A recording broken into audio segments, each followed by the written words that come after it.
Hey, everybody, welcome back to 32 All the Way with Doc and our little segment, A Few Minutes Down the Lane. If you can see on the wall, we're starting to add chapters in anticipation of book number 2, Down the Lane, Bramford. And we got some of the artwork back today. We will be including a chapter in Sudbury. It's up on the wall. We will be including a chapter in Grand Bend.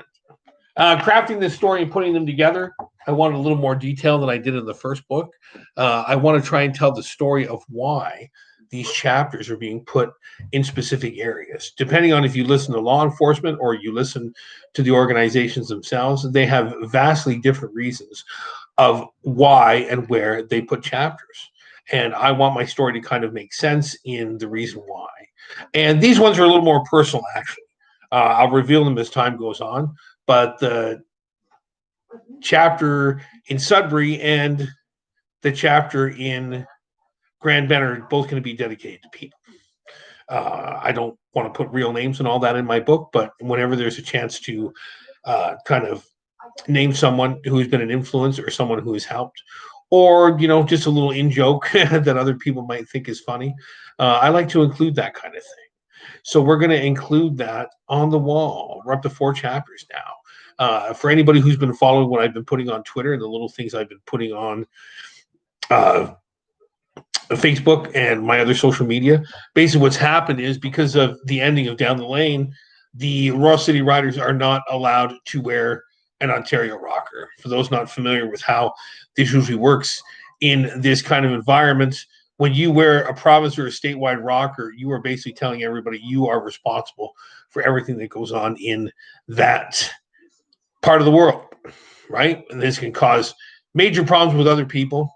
We've already talked about having other posters made, having other T-shirts made. This is also some other concerns. I remember when the Sons of Anarchy shirts became very big, all of a sudden everybody was fighting over who should be allowed to wear one of these, and was it real? And I don't want to get into any of that bullshit. This is all fictional. But I think if there is a call for T-shirts, or there is a call for any kind of artwork to be made with this, we'll definitely take a look into it. So as time goes on, we're going to explain why these chapters are here, and the fabled Toronto chapter, and how we are going to arrive at that point. So if you're interested, if you haven't read Down the Lane yet, please pick it up. If you have read Down the Lane, thank you so much. We're up to 35 reviews. It's really starting to pick up a little steam for a book that's been out a year. And we're hoping to have Down the Lane Bramford out by December 2020. That's very hopeful thinking, but hopefully we can be there. If you have any questions at all about any of this stuff, please drop me a message on my media links. They are all on the page. I'm pretty easy to contact. I have no problem talking about it. And we'll see everybody soon. Signing off from 32 All the Lane with Doc. Later.